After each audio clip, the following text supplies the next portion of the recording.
Hello there, you're watching Newsfirst Review 360. I'm Stephanie Lazarus. Here's a look at what's trending in the Sri Lanka's business arena. New Zealand announces new dairy initiatives in Sri Lanka. ADB helped to expand Colombo port operations. Ceylon Chamber of Commerce welcome EDCA urged consultation with private sector. Also on the program tonight, Sri Lanka woos international hotel chains. Now on to those stories in detail. New Zealand Prime Minister, who is on an official visit to the island, launched two significant dairy development projects in Sri Lanka in a bid to support Sri Lankan dairy farmers and to boost New Zealand's business engagements with Sri Lanka. Here's a sneak peek on an exclusive interview with Newsfirst. Hello and welcome. I am Shahin Rampati. Well, since the inception of the new government of President Maithripala Sirisena and Prime Minister Ranil Wickremesinghe, Sri Lanka, a country once internationally isolated, has now begun to regain the assistance of its international partners. New Zealand is one such country. So today we are in discussion with the Prime Minister of New Zealand himself, Mr. John Key. Hello and welcome, Prime Minister. Thank you very much for joining us. No problem, Shaheen. Nice to be here. Prime Minister Key, first things first, what is the purpose of your visit to Sri Lanka? Twofold. So firstly, as you pointed out, the diplomatic relations between Sri Lanka and the rest of the world have been dramatically improving over recent years. So the first is just to have an opportunity to come and speak to the new government. We've been doing some commercial things as well with Fonterra, our big dairy factory or big dairy company, having a model farm that was established in Penala today, so we were there. And I'm also chairman of all of the centre-right political parties around the world. They have a governing body, and we're meeting in Sri Lanka in a couple of days' time. So it's multi-purpose, but great to be here. I was last here in 2013 for Commonwealth Heads of Government, so it's good to be back. Prime Minister Key, you've met the President and the Prime Minister. What were the outcomes of these meetings? Primarily talking about how we can strengthen the relationship together. I think there are many things that we can do. So we're obviously keen over time to see a reduction in the tariffs that our companies pay, particularly our dairy company coming into Sri Lanka. But that's really primarily because we see huge growth and opportunity in this market, and we think more New Zealand goods coming into this market can be used to grow actually as part of the manufacturing and production chain, if you like, as part of growing tourism. So we've been talking about that, talking about ways that we can work together more efficiently in the years to come. We see Sri Lanka as a place that's very much on the move, go ahead and progressive, and so this is a great opportunity for us to grow off what's a strong and long-term base here, but to do even better and to see more investment from Sri Lanka into New Zealand. Now, as you mentioned, Mr. Prime Minister, New Zealand and Sri Lanka share a $324 million trade relationship of 45 years. Given the fact that New Zealand's main production sector is in the dairy industry, how do you think the government of New Zealand will ensure that quality products enter the Sri Lankan market or the subcontinent? Yeah, I mean, we are known obviously for the quality of what we produce. So we produce probably the highest quality dairy products in the world and agricultural products.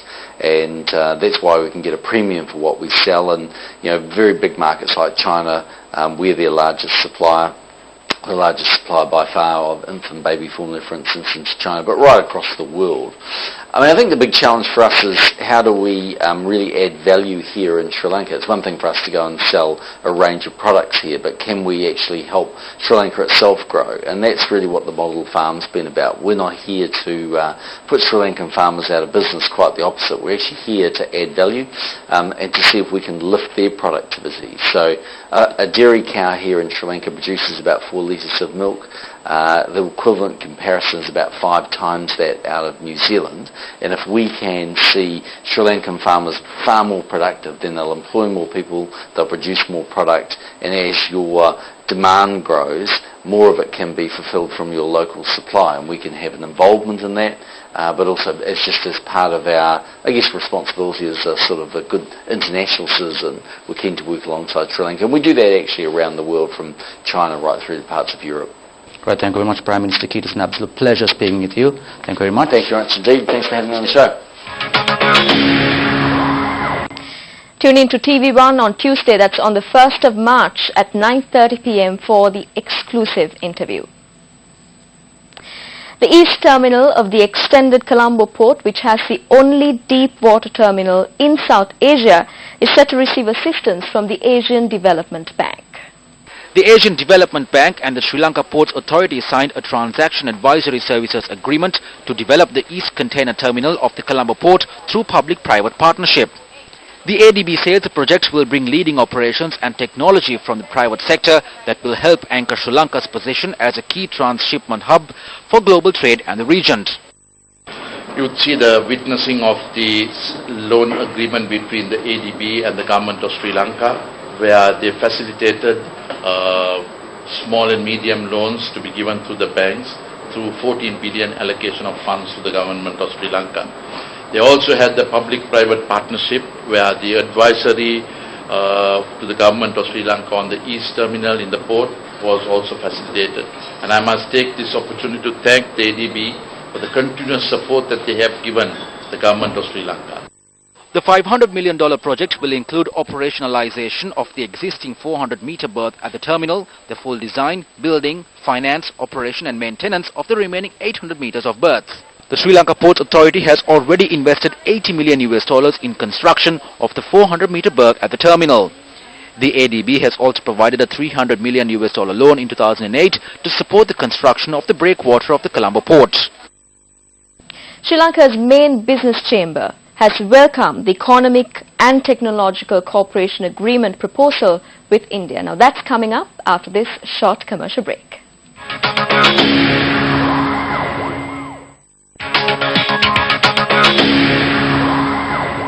Welcome back. You're watching BizFirst Review 360.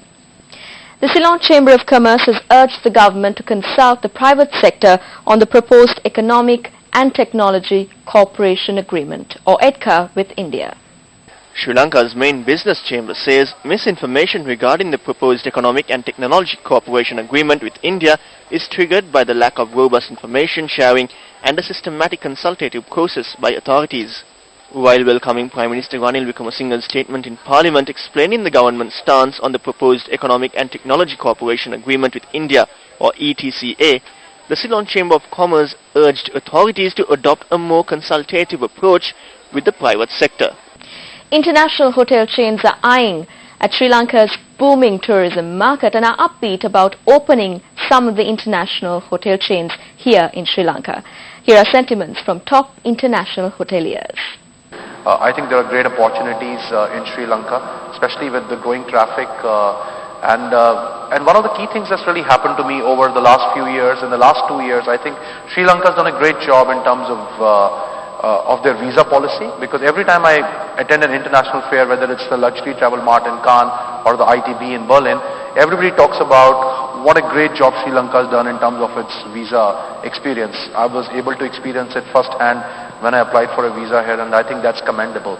Also the fact that in the higher end of the luxury market, Sri Lanka is now moving into a lot of places that India was with its $1,000 a night resorts, some of those which we operate. But a lot of tea estates, boutique tea estates in Sri Lanka now command rates as high as $800 to $1,000, which makes it a very interesting market for us. Interestingly, 2016 is probably our the year in which we will come into Sri Lanka. We have 2 hotel openings scheduled for this year. The Sheraton Colombo will open in September, 2 kilometers down the road from where we are, and we'll open a lovely resort in Koskoda on the southwest coast also at the end of this year. So very exciting to bring a new brand here. I've always seen Sri Lanka as having many of the attributes that Bali has, which is that it can attract tourists or guests or residents to come back time and time again, because it's such a multifaceted destination with the beaches, with the mountains, with the culture, with the people, the food. It has all of the elements of a great tourism destination. I could see all of Starwood's brands in Sri Lanka. Some in the big city markets like Colombo, many of them in resort markets. I could see an opportunity to build a great W retreat somewhere on the coastline. I think Colombo is pretty much ready for the luxury end of the market. If you do have Shangri-La and ITC coming in, I see no reason why St. Regis can't exist. 1.8 billion travelers. Thailand gets 25, India gets 7. As an island nation, that means there is a phenomenal headroom for growth. So I think that makes Sri Lanka very attractive. 33% of people are staying between 1 week to 2 weeks. So that means it's got a good length of stay, and the perspective that we read before, that real estate valuations are a fraction of what they are in India.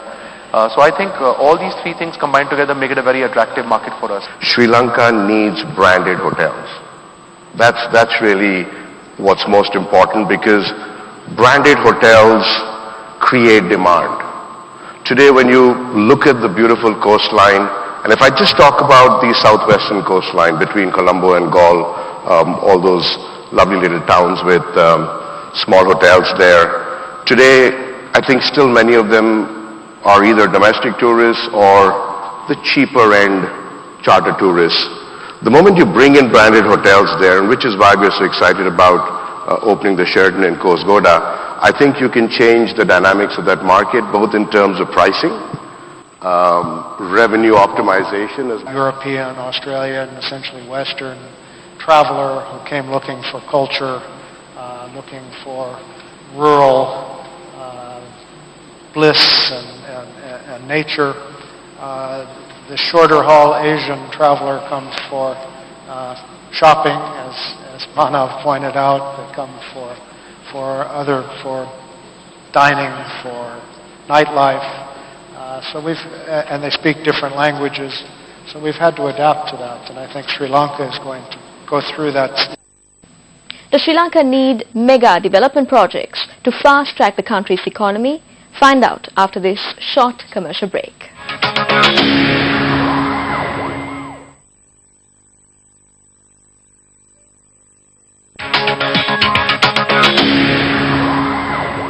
Welcome back. You're watching Newsfirst Review 360. The private sector looked at the megapolis development plan at a forum in Colombo. Here's a look at some of the discussions. Megapolis Development Authority has still not been established. So without that, there are no statutory powers to get this thing moving. So the sooner they enact legislation to create this outfit, I think the better. I don't think the government should go about starting building. I think that you leave it to the private sector. One of the things I loved about the whole plan, or at least the government's intention of the plan, is they said that megapolis will be largely executed through public-private partnerships. And that was a refreshing change.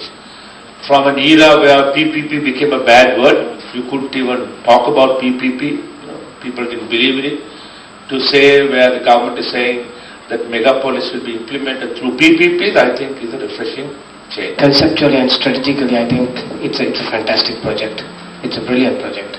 And if you go back in time and just see between maybe 1999 and 2010, Sri Lanka's urbanization was the best in the whole of South Asia.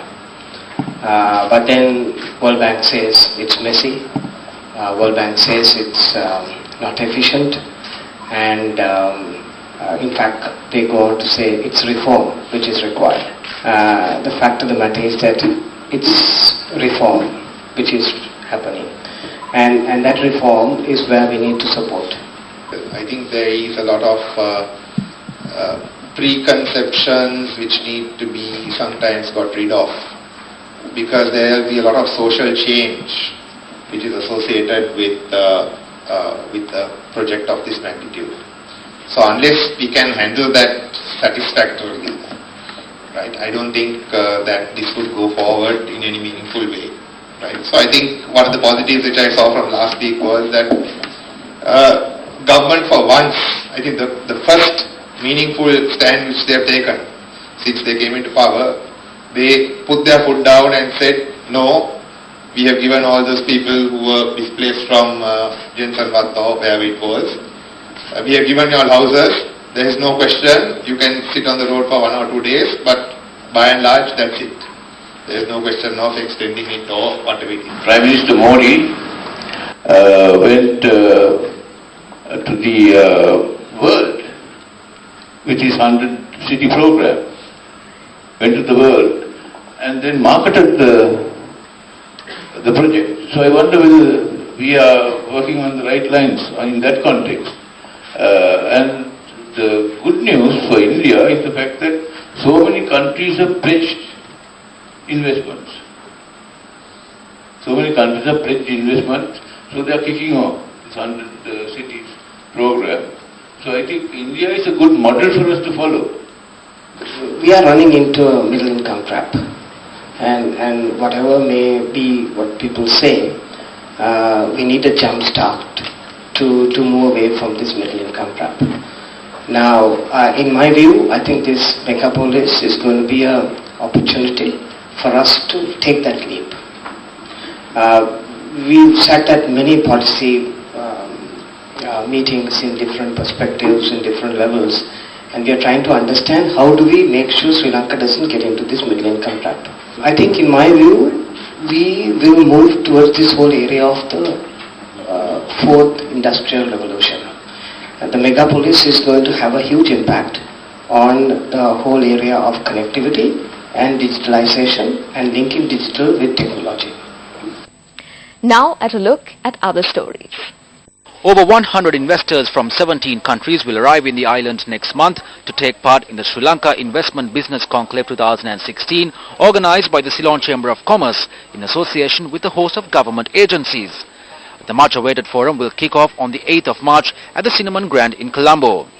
The Ceylon Chamber of Commerce says a 3-day meeting will see investors from Australia, Bangladesh, Bahrain, China, Canada, Germany, South Korea, Singapore, Switzerland and Vietnam. Infrastructure development, export manufacturing, agriculture, power and energy, tourism and knowledge services are some of the areas that investors are likely to be exploring for opportunities. Sri Lanka is expecting to boost foreign direct investment to $5 billion in the next 3 years. Last year, foreign direct investment was estimated to be less than $1 billion. Well, that's all the news we've got for you today. Join us again next Friday, same time. Good night.